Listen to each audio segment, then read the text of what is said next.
जय भीम, जय महाराष्ट्र, जय हिंद, जय Bharat, India unlimited in digital news चॅनलमध्ये स्वागत आहे. 23 तारखेला जो अर्थसंकल्प झाला त्याची बजेटवर, त्या अर्थसंकल्पावर आज चर्चा महासभेमध्ये रंगात आहे, अजून चालू आहे, संपलेली नाही आहे. आणि विविध प्रश्न 31 नगरसेवकांचे प्रशासनासमोर मांडण्याचा प्रयत्न लोकप्रतिनिधी करत आहेत. आता हे झालं, मी मागे महासभेबद्दल जे जे काही प्रश्न होते, विषय होते, कर्मचाऱ्यांचे ते बोललो, परंतु एक महत्त्वाचा विषय घेऊन येतोय, तो म्हणजे ठाणे महानगरपालिकेतील नगराभियंता.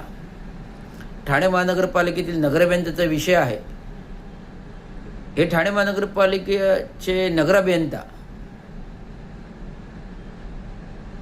हे ठाणे नगरामध्ये जे चालू असलेले बहुउद्देशीय विकास कामं,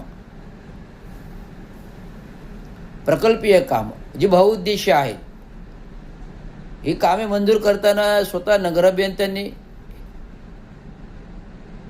येणाऱ्या प्रस्तावातील कार्यमीमांसा कधी तपासली आहे का, व सदर हा प्रकल्प करायचा आहे तर हा किती वर्षापासूनचा आहे, किती जुना आहे, याचं स्ट्रक्चरल ऑडिटिंग झालं आहे का नाही, VGDAकडून झालं आहे, IITकडून झालं आहे का नाही, याची खातरजमा न करता पॅनेलवरील सल्लागार कंपनी, व्यवस्थापक कंपन्या ज्यांच्या निविदा संपलेल्या आहेत कधी 7/9/2024ला, तत्पूर्वी जे काही कंपन्यांकडून त्यांनी अंदाज खर्चे एस्टिमेट्स बनवताना VGDA IITकडून तांत्रिक तपासणी केली आहे का अशा जुन्या प्रकल्पांची, तर नाही. मी म्हणेन 1 ऑक्टोबर 2024ला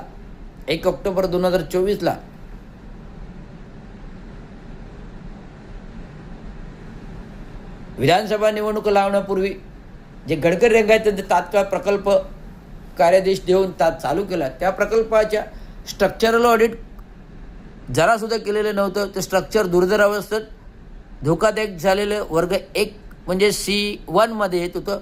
C1मध्ये जर स्ट्रक्चर येत असेल तर धोकादायक होतं, म्हणून या गडकरी रंगाचं स्ट्रक्चरल ऑडिट केले नाही. जर स्ट्रक्चरल ऑडिट केले नाही तर त्याचा दुरुस्तीचा प्रस्ताव कसा काय बनू शकतो, आणि दुरुस्तीचा प्रस्ताव हा 26 कोटी काहीतरी समथिंग वरून थेट 36 कोटीवर कसा काय जातो, म्हणजे अतिरिक्त कामे कशी काय निघत आहेत का, कारण स्ट्रक्चरल ऑडिटिंग नाही केलेलं, त्याच्यामुळे अतिरिक्त कामं निघाली. त्यामुळे विधानसभेमध्ये आमदार जितेंद्र आव्हाड साहेबांनी हा प्रश्न ज्यावेळेस मी उपस्थित केला त्यांच्यासमोर, साहेब असं आहे तर रवी तू मला काही डिटेल्स दे, ते मी डिटेल दिले आणि विधानसभेमध्ये प्रश्न आणला. स्ट्रक्चरल ऑडिटिंग न करता हा गडकरी रंगाचं काम केलं गेलं आणि त्याचे देयक काढण्यास अद्याप पैसे महानगरपालिकेकडे शासन निधीतून आलेले नाहीत. कारण सरकार, मुख्यमंत्र्यांचं जे होतं ते आता बदललं. जे विशेष शासन निधी ते 10,000 कोटी रुपये आले ते फक्त कागदावर आहेत. जे 10,000 कोटी आधी आले, पहिल्या वर्षी, दुसऱ्या वर्षी 6,000 कोटी रुपये आले, त्याच्या निविदा कधी काढल्या, कामे केली, कंपन्या कोणत्या, काय कोणत्या, तेच आमदार, तेच नगरसेवक, तेच आमदार, तेच ठेकेदार, अशा प्रकारची ठाणे महानगरपालिकेत टक्केवारीची भसभसपुरी लागली आणि पूर्ण महानगरपालिका आर्थिक डबघाईला आणली. आता हे झाला गडकरीचा मुद्दा. तर पुढे येऊया शिवाजी मैदान क्लॉक टॉवर, धर्मवीर टॉवर, जो पूर्वीचा 1960 पासूनचा टॉवर होता, शिवाजी मैदान शिवाजी क्लॉक टॉवर, जो चंद्रशेखरने रस्ता रुंदी यंत्र काळामुळे ते जुनं होतं ते तोडलं, नवीन बांधलं. इन 25 वर्ष झाली. 25 वर्षामध्ये स्ट्रक्चरल काही धोकादायक नाही, कुठल्या त्रुटी नाही, कुठलं काय नाही. जे शिवाजी मैदान प्रभाग क्रमांक 22मध्ये आमच्या प्रभागात येतं, या प्रभागातून त्या काही 1987मध्ये 47 प्रभागामधून वसंतराव डावखेसारखे दुर्धर नेते दिले, जे विधान परिषदेचे सभापती झाले. आणि हे शिवाजी मैदान शिवाजी टॉवरमध्ये आमचे लहानपणापासून जीवन खेळण्यापाकडण्यात गेलं. बाबांच्या सभा झाल्या, जयंती झाल्या, सगळे काही कार्यक्रम व्हायचे. परंतु तोच क्लॉक टॉवर चंद्रशेखरने बांधल्यावर त्याला धर्मवीर टॉवर नाव दिलं. जे शिवाजी टॉवर होतं ते शिवाजीचं नाव मिटवलं. म्हणजे शिवाजी धर्मवीरांपेक्षा मोठे होते, इतिहास मोठा होता, म्हणून ते शिवाजी टॉवर नाव रद्द केलं आणि धर्मवीर टॉवर क्लॉक टॉवर दिलं. परंतु धर्मवीर क्लॉक टॉवर देखील आत्ता 25 वर्षाच्या इतिहासात धोकादायक नसताना, ते स्ट्रक्चरल ऑडिटिंग नसताना तोडलं. माननीय मुख्यमंत्री तत्कालीन होते, उद्घाटन केलं निवडणुकापूर्व एप्रिलमध्ये. गेल्या वर्षीच्या एप्रिलमध्ये मुख्यमंत्री झाल्यानंतर उपमुख्यमंत्र्यांच्या हस्ते केलं. परंतु स्ट्रक्चर डिमॉलिश केलं जून जुलैमध्ये. नवरात्र उत्सव आला, काम बंद. राजकीय सभा आला, इलेक्शनचं काम बंद. परत चैत्र नवसरसेला काम बंद. नवरात्र मेळावा आला, काम बंद. तर आता ते अद्याप ते काम चालू होऊ शकलं नाही, वर्ष झालं. या सर्व गोष्टीत जबाबदार नगर अभियंता स्थित आहेत, त्यांची चौकशी व्हावी. एक नगर अभियंता कार्यकाल 3 वर्ष शासन नियमावलीनुसार असून सुद्धा 5 वर्ष महानगरपालिकेमध्ये कार्य करत, त्यामुळे भ्रष्टाचाराची बजबजपुरी गंगा वाहते. जी कामं मुख्यमंत्र्यांच्या कालावधीमध्ये केली होती, 10,000 कोटीची, 10,000 कोटीची, 6,000 कोटी बचत होती, ती कामे पुन्हा खोदून पुन्हा नव्याने रस्ते, अमृत योजनेअंतर्गत पाईपलाईन टाकायचे. मग आधी रस्ते का केले नाहीत? स्ट्रक्चरल ऑडिट मुद्दा आहे, ऑडिट मुद्दा आहे, एजी मुद्दा आहे, एजी ऑडिट मुद्दा आहे. त्यामुळे ही विचारणा आहे. त्यामुळे अशा प्रकारे नगर अभियंत्याचा 5 वर्षाचा भ्रष्टाचाराचा कार्यकाल पाहता तात्काळ नगर अभियंत्याची चौकशी होऊन शासन दरबारी पुन्हा पाठवावे. एक निवृत्त अध्यक्ष अभियंता असेल किंवा न्यायमूर्तीपासून यांची चौकशी व्हावी. 5-5 वर्षे काम करतात. लेखापाल, लेखा वित्त अधिकारी सूर्यवंशी 5 वर्षे, दोघांचे मिलीभगतने प्रस्ताव होतात. आम्ही पण काम केले, आम्ही पण प्रस्ताव कुठले करायचे नाही करायचे कामं केली आहेत. पण नगर अभियंता केडी लाला असताना आवश्यक प्रस्तावच केले जायचे, अनावश्यक प्रस्ताव व्हायचे नाही. हे सगळं नियोजन त्या काही बहुउद्देशीय प्रकल्प करताना केलेले नियोजन. आज मितीस ठाणे महानगरपालिकेचं भविष्य 32 माळ्याचा शिवा भूखंडेवर रेमंडच्या कार्यालय होते. कंपनी KEMV राव, आंध्र प्रदेश कंपनी KEMV राव. तर मुंबईमध्ये का ठाण्यामध्ये ठेकेदार नव्हते, महाराष्ट्रात ठेकेदार नव्हते का? म्हणजे महाराष्ट्राच्या ठेकेदाराचा, कॉन्ट्रॅक्टरांच्या तोंडाचा घास काढायचा आणि परराज्यातल्या लोकांना द्यायचं. हेच का तुमचं धर्मवीरांची नीतिमत्ता शिकवलेली आहे? असं माझे मुख्यमंत्र्यांना, माजी आणि उपमुख्यमंत्र्यांना विचारणं आहे.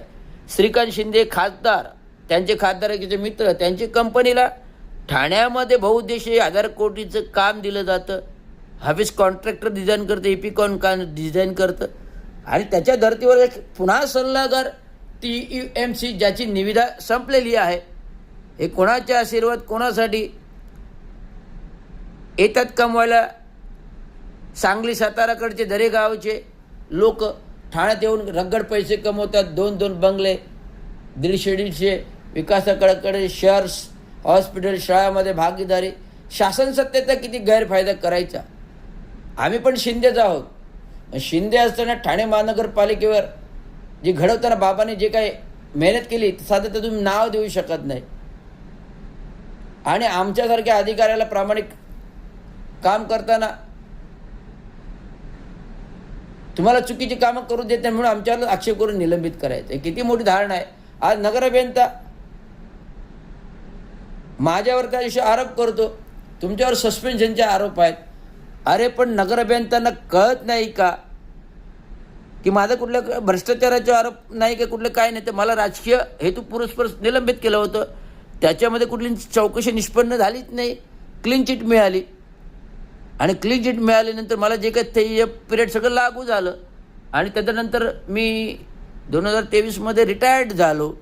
2 वर्ष मी घनकचरा विभागात माझे आदेश काढले गेले, म्हणजे माझं नुकसान केलं, पदोन्नतीचं नुकसान केलं हो या लोकांनी.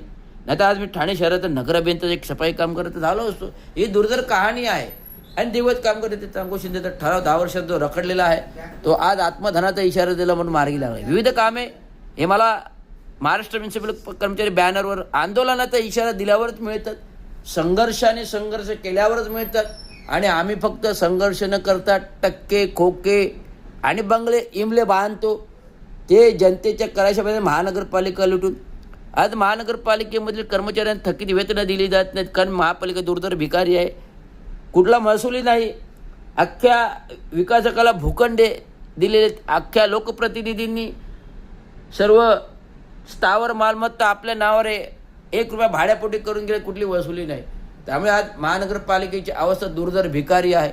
सत्ताधारी फक्त जागा लाटत आहेत, भूखंडे लाटत आहेत आणि महानगरपालिकेवर गब्बर होतात. एक मलनिसारण आरक्षित भूखंड कोरम मॉल शेजाराचा गिळंकृत केला, त्याच्यावर सभागृह बांधले ग. गंगूबाई संभाजी शिंदे हॉस्पिटल. ग. गंगूबाई संभाजी शिंदे वाघाईमध्ये एका विकासकाला खाजगी जमीन घेतली. काय 26,67,98,00,000चा अपहार आहे शासन निधीतून. जर खाजगी विकासाची लँड घेण्याचे धोरण, खाजगी विकासकाचे लँड घेण्याचे धोरण हा TDR अंतर्गत येतो, मग TDR घेऊन का नाही केलं? तुम्ही रोख रक्कम का दिली? कारण तुमच्या आईचे हॉस्पिटल होतं, तुमच्या खर्चाने बांधायचं नाही, रगड पैसे कमवलेत महानगरपालिकेच्यावर. आज ही दास्त आहे, हे आत्मचिंतन आहे, हे कामगारांचा संताप आहे, कर्मचाऱ्यांचा संताप आहे. जो बोलतो, आम्ही बोलताना बोलतो आम्ही जनतेचे नेते, कामगारांचे नेते, लोकप्रतिनिधी, लोकनाथ लोकनाथ लोकनाथ. अरे लोकनाथ कसला आहे? फक्त एकनाथच सगळ्यांना लुटतोय आणि खातोय. अख्खे महानगरपालिका गिळंकृत केल्या. अजून काय बाकी ठेवलंय? महाराष्ट्र राज्य शासन पण गिळंकृत केलं. आज महानगरपालिकेच्या प्रमाणे शासन तिजोरीमध्ये पण काय नाही ठेवलं. लाडकी बहीण 45,000 कोटी गायब, ठाणे जिल्ह्यासाठी 45,000 कोटी गायब, 1,000 अब्ज कोटी रुपये तिजोरीतून खर्च केले. अजितदादा पवार अर्थमंत्री होते, जे आता निधन झालं. दुर्धर अवस्था आली की हा महसूल त्रुटी कशी भरून काढायची, दारू मुक्त केली, अनेक धोरणं राबविली. अजितदादा पवार खरोखर अर्थमंत्री नावाला चांगले प्रमाण होते, त्याच्यामुळे आज विकास कामं महाराष्ट्रात दिसतात आहे. मी बोलतोय जाहीरपणे पोटतिडकीने, कारण कुठेतरी जनतेला, समाजाला कळलं पाहिजे कोण लोकनाथ आहे का कोण एकनाथ आहे, कोण लेखनाथ आहे की कोण एकनाथ आहे, की कोण धर्मवीर आहे आणि धर्मवीराचे मार्गदर्शक तत्वे काय आहेत. आज तुम्हाला हायवेला धर्मवीर नाव दिलेले ते लावता येत नाही, तर तुम्ही ठाणा मुलुंड स्टेशनवर होणाऱ्या स्टेशनला धर्मवीर नाव द्या अशी मागणी संसदेत करताय. त्या आनंदनगरच्या टोलनाक्यावर जी कमानी तोडली तिथे धर्मवीर प्रवेशद्वार होतं, तो तुम्हाला मागणी करून तो करता येत नाही. तुम्ही ठाणा स्टेशनच्या आणि भांडूपच्या मध्ये ठाणा स्टेशन नावरला तुम्ही धर्मवीरांचं नाव देता, ते तुम्ही धर्मवीर टावर ते तोडून टाकता. तिथं तुम्हाला आदर नाही, तिथे धर्मवीरांचा आदर येत नाही. बाकी ठिकाणी तुम्हाला धर्मवीरासाठी पाजर फुटतो डोळ्यातून आसू येतात. किती मोठं काम आहे तुमचं जोरदार. असा कोणता इतिहास आहे, असं कुठला राष्ट्रीय कार्य आहे धर्मवीरांचं त्यांचं नाव देण्याचं इतपत? आज सगळीकडे नाव दिलेलं आहे, कुठेही संडास पण तोडलेलं नाही जिथे नाव दिलेलं नाही. त्यांच्या आईचे पण इथे महानगरपालिकेच्या तलावाला नाव दिलेलं आहे. तर अजून कुठे बाकी आहेत नावं द्यायची? तर तुम्ही आज संसदेमध्ये रेल्वे स्टेशनला नावाची मागणी करताय. साधं धर्मवीर टॉवर, तुम्हाला क्लॉक टॉवर प्रस्ताव बनवता टक्केवारीचा, तेव्हा आदर नाही वाटला. ही दुर्धर परिस्थिती आहे. आज विजू नाटेकर असते तर धर्मवीर घडले नसते, आज विजू नाटेकर असते तर धर्मवीर घडले नसते, आज विजू नाटेकर असते तर धर्मवीर घडले नसते. तर त्यांना मारलं गेलं कपटाने. हे कोण इतिहास सांगणार हो? धर्मवीर पिक्चरमध्ये खोपकर घडला, का घडला? आम्हाला गद्दारी चालू झाली, पण गद्दार तर कोण आहे? एडीव्हीडीनी मिळूनच हे सगळं सूत्रसंचालन केलं आणि मारला गेला तो खोपकर. अशा प्रकारच्या घटना किती बोलायचं, तर इतिहास कमीच आहे. त्यामुळे असा कुठला ऐतिहासिक इतिहास नाही की त्याचं ठाणे स्टेशनला आणि भांडूपच्या मध्ये होणाऱ्या स्टेशनला नाव देण्याइतपत असं धर्मवीर एवढे मोठे नाही आहेत. राष्ट्रीय इतिहास नाही, राष्ट्रीय क्रांती नाही. जी भगतसिंग, राजगुरू, सुखदेवने क्रांती केली, जी चाफेकर बंधूंनी क्रांती केली, जी छत्रपती शिवाजी महाराजांनी क्रांती केली, संभाजी महाराजांनी क्रांती केली, तानाजी मालुसरेने क्रांती केली, महात्मा ज्योतिबा सावरकरने क्रांती केली, ज्योतिबा फुलेंनी क्रांती केली, जी रमाबाईंनी क्रांती केली. अशी कोणती क्रांती धर्मवीरांची आहे? इतिहास पूर्ण सांगा. पॅरलल सरकारी सरकार चालवण्याच्या बातम्या त्या काळी प्रसिद्ध झाल्या होत्या. म्हणजे आम्हाला आक्षेप का घ्यायचा आहे? ज्यांना इतिहास माहीत नाही ना त्यांना इतिहास सांगा, पण रवींद्र शिंदे आक्षेप घेणार, कारण रवींद्र शिंदेचं करिअर बर्बाद करणारी माणसं तुम्ही, रवींद्र शिंदे तुम्हाला सोडणार नाही. एवढंच सांगतो. धन्यवाद. जय विजय महाराष्ट्र.